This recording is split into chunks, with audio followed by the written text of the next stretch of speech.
Écoute attentivement, car cette histoire n'est pas une légende ordinaire. C'est le récit d'un être dont la taille dépassait l'imagination humaine.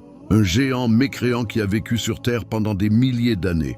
On raconte qu'il s'appelait Ibn Anak. Un géant si immense que l'eau du déluge de Noé, paix sur lui, n'atteignait même pas ses genoux.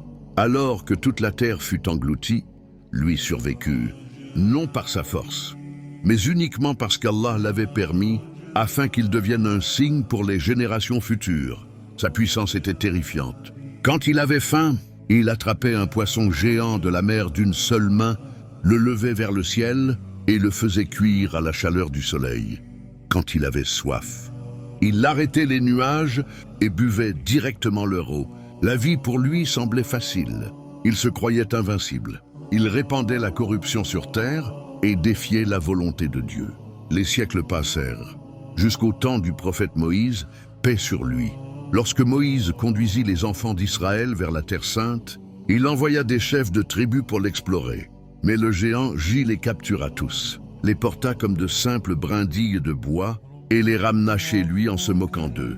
Il dit alors à sa femme avec arrogance: « Regarde ces hommes, ils prétendent vouloir nous combattre. » Puis il décida d'en finir. Il arracha une énorme montagne, pensant l'écraser sur Moïse et sur les enfants d'Israël en un seul coup.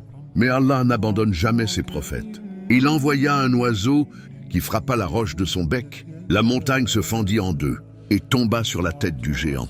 À ce moment-là, le prophète Moïse, paix sur lui, s'avança et le frappa de son bâton. Ce bâton n'était pas ordinaire. C'était celui qui avait fendu la mer en deux, celui qui avait terrifié Pharaon, celui dans lequel résidait un secret divin. En un seul coup, le géant tomba mort. Ainsi périt celui qui se croyait immortel. Ainsi disparaît l'orgueil face à la puissance d'Allah. Écrit dans les commentaires: La ilaha illa Allah, un témoignage pour le jour du jugement.